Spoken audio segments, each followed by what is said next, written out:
Hello fellow collectors. Well, it's been a sort of not really good haul. We're at the end of March now almost. I mean, it's the 20 something or other.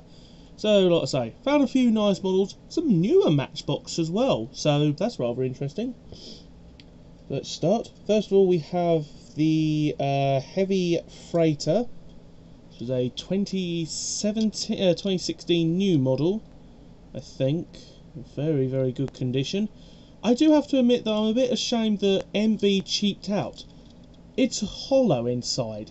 Like, literally, this is so lightweight. I was expecting this to be really heavy, but no, it's pathetically light. So that's rather disappointing. I was expecting that to be heavy.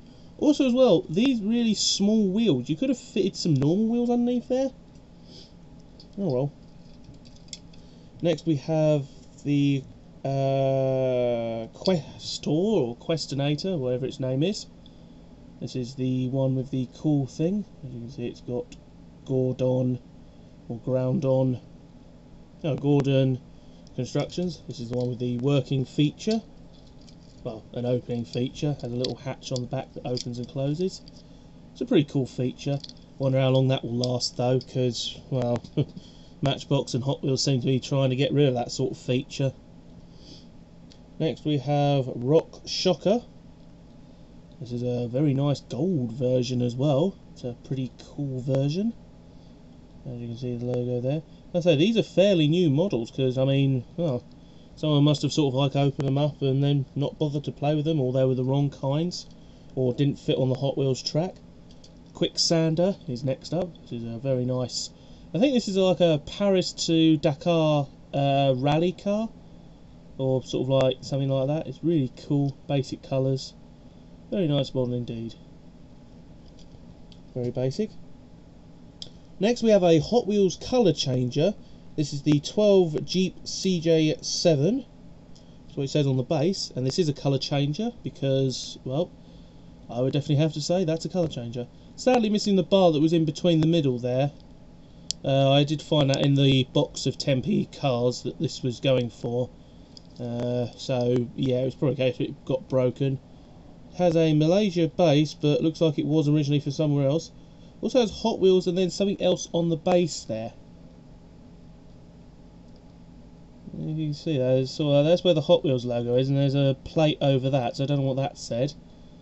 There's the Jeep CJ logo down there, and there's the Malaysia base. A pretty cool car to get indeed. Next we have Bay Brigade, or Brigette, whatever it is. Pretty cool colours in the police. Also as well, this has weapons. It has like 2 guns on the front there, and then it has one at the rear. So this is very well armoured. It's also very cheap as well. It's all plastic apart from this little pit on the top here. Seems like Matchbox go with sort of like 90% plastic, 10% metal. So gone are the old days of when it used to be metal.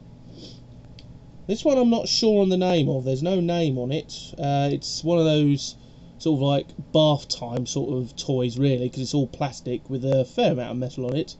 Sometimes they do that, Matchbox. They make it sort of like 50% plastic, 50% metal, but not most of the time. Has a cool little spinny feature on the back. Don't know if that was supposed to spin or whether that's just a bit stuck because it's a bit bent-ish, but it does spin-ish. Pretty cool details on the side. Very nice model indeed. Next we have Groundbreaker. Nice little popular construction vehicle. I do have one of these already. I think this was originally called Bulldozer, or, well, there have been various other bulldozers, but yep. Cool little bit on the front. How long will this last though? Yes, it moves. It does actually move. Don't know how long that is going to last, but it's probably only going to be for another couple of months before, well, once again, Mattel basically make it into one whole unit. Next we have the Chevy Corvette from Matchbox. Shouldn't call it Corvette. This is the Chevy Corvette from Matchbox. Pretty cool tampo on the front there. Lovely black matte colour. Decorated lights. Also as well, this is kind of cool on the rear end. It actually has faster on the rear end, on the where the number plate would be. It says faster. It's pretty cool, because I mean, I've never realised that it says that. So I mean, is that sort of like a case of if sort of like someone can read that? Is it like that old gag where if you can read this you've crashed into me, sort of sticker plate, or if you can read this you're far too close? So okay, so if you can read this I should be going faster. Next we have load lifter. I like this little model, it's a cute little model. Also once again has the cool lifting feature in bright orange, which is rather nice. And there's the side piece there. Again, this is a very basic little model, metal body, but mostly plastic as well. Yeah, it's a very cool model indeed. I do like that sort of model. Next we have a Majorette. Now, the Americans are going to have to inform me on this one, because it is a Pontiac. It's when Pontiac, I think around about the 80s, 90s, were pretty much just doing whatever General Motors told them to make. And they also wanted an SUV, which is basically what we call a people carrier. This is the Pontiac Trans Sport from Majorette. This thing looks hideous. I mean, okay, I can guarantee that it's not going to be like that in real life, because all of this here is apparently the door frame, so that would be metal. But if that was all glass, then wow, that must have had some serious aircon or UV protection, because you would have just baked in this thing. It is really hideous looking, and that's why I love it, because it's just so horrible. It does actually say transport on the side there, which is rather interesting. It is a Majorette. There we go. So I'm probably saying 80s, because I think these wheels are sort of like the 80s wheels, and yes, it does have working suspension, which is rather rare. Next we have Hot Wheels Quicksand. This is Quicksand, because I know this model off by heart. A very good model.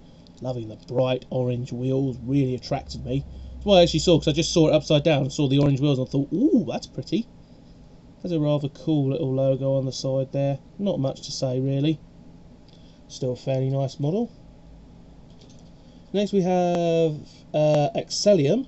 I think this is a Hot Wheels racer of some kind. Like Accelerator, I think.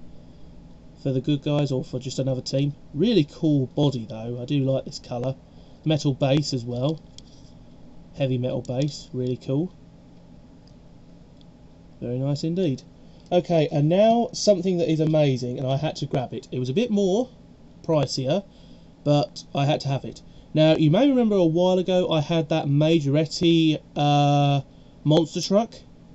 Well, it appears that in the 1980s, when monster trucks came along from America, every toy company wanted to do it. Hot Wheels later on with sort of like their now branded stuff, but that was with Gravedigger. This is the other one. This is the NRHL, I think, which was the first people, because they had Bigfoot, the Chevrolet Smasher. Like I said, I've got a video on monster trucks, and they are really nice. Well, this is Matchbox's attempt at making a monster truck. Oh yes, that is absolutely beautiful. I had to grab this because I've never seen one before, and this is absolutely wonderful. I think it's basically some kind of Matchbox model. The engine does move a little bit but doesn't rattle. It is from Matchbox. It's from 1986, which is about the right time for that, because I think that's when monster trucks were becoming really popular. As you can see, there is the base. It does say Matchbox underneath there. These are real rubber tyres with, I think they say Goodwill on them, or Goodyear rather. So let's see if I can get that in focus. It does say Goodwill or Goodyear on that tyre there. Oh, that one there. Goodyear. Like I say, I had to pick that up. So I now officially have a Monster Jam from Hot Wheels, a Jada one. Thank you for the information on that. Someone said it was a Jada. A limited edition one as well, which I was rather surprised at.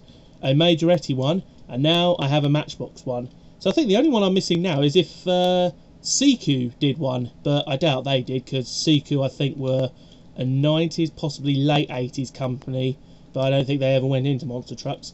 But either way, that is definitely the highlight of the finds.